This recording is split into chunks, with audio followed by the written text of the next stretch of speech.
Acts chapter 27, the Net Bible. When it was decided we would sail to Italy, they handed over Paul and some other prisoners to a centurion of the Augustan cohort named Julius. We went on board a ship from Adramyttium that was about to sail to various ports along the coast of the province of Asia and put out to sea, accompanied by Aristarchus, a Macedonian from Thessalonica.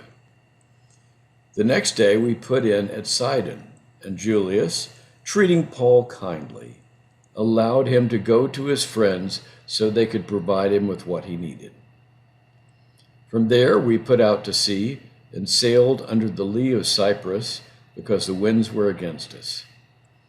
After we had sailed across the open sea off Cilicia and Pamphylia, we put in at Myrta and Lycia. There the centurion found a ship from Alexander sailing for Italy, and he put us aboard it. We sailed slowly for many days and arrived with difficulty off Cnidus. Because the wind prevented us from going any further, we sailed under the lee of Crete off Salome. With difficulty, we sailed along the coast of Crete and came to a place called Fair Havens that was near the town of Lasea.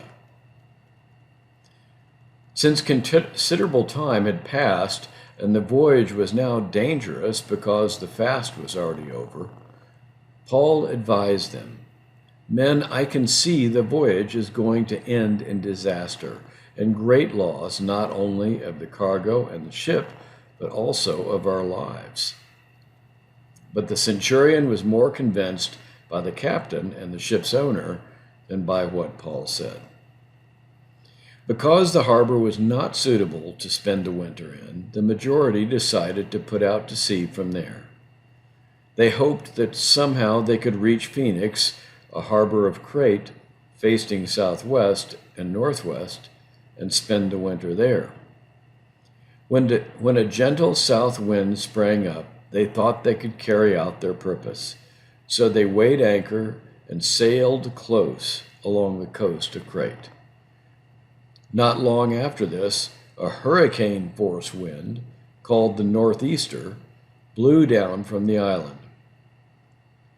When the ship was caught in it and could not head into the wind, we gave way to it and were driven along.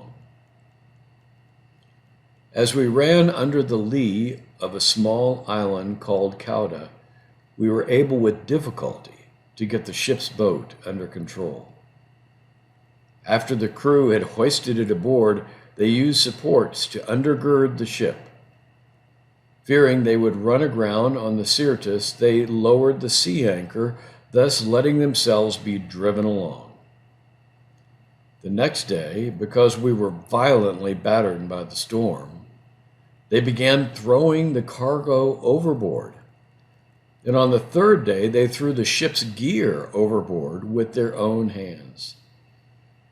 When neither sun nor stars appeared for many days and a violent storm continued to batter us, we finally abandoned all hope of being saved. Since many of them had no desire to eat, Paul stood up among them and said, "Men, you should have listened to me and not put out to sea from Crete, thus avoiding this damage and loss. And now I advise you to keep up your courage, for there will be no loss of life among you, but only the ship will be lost. For last night an angel of the God to whom I belong and whom I serve came to me and said, 'Do not be afraid, Paul. You must stand before Caesar, and God has graciously granted you the safety of all who are sailing with you. Therefore, keep up your courage, men, for I have faith in God that it will be just as I have been told. But we must run aground on some island.' When the 14th night had come, while we were being driven across the Adriatic Sea, About midnight, the sailors suspected they were approaching some land. They took soundings and found the water was 20 fathoms deep. When they had sailed a little further, they took soundings again and found it was 15 fathoms deep. Because they were afraid that we would run aground on the rocky coast, they threw out 4 anchors from the stern and wished for day to appear. Then, when the sailors tried to escape from the ship and were lowering the ship's boat into the sea, pretending that they were going to put out the anchors from the bow, Paul said to the centurion and the soldiers, "Unless these men stay with the ship, you cannot be saved." Then the soldiers cut the rope of the ship's boat and let it drift away. As day was about to dawn, Paul urged them all to take some food, saying, "Today is the 14th day you have been in suspense and have gone without food. You have eaten nothing.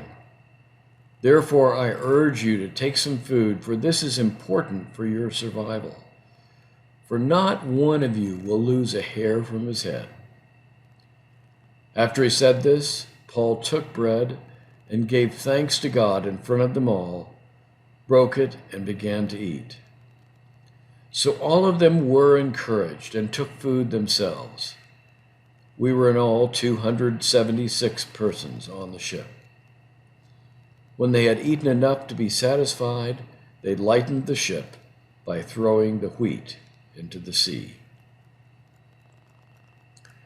When day came, they did not recognize the land, but they noticed a bay with a beach, where they decided to run the ship aground if they could.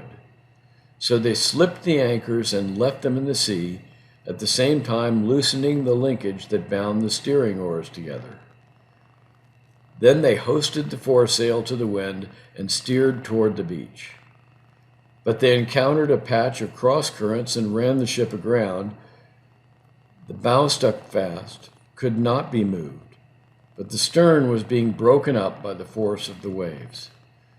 Now the soldiers' plan was to kill the prisoners so that none of them would escape by swimming away. But the centurion, wanting to save Paul's life, prevented them from carrying out their plan. He ordered those who could swim to jump overboard first and to get to land, and the rest were to follow, some on planks and some on pieces of the ship. And in this way, all were brought safely to land.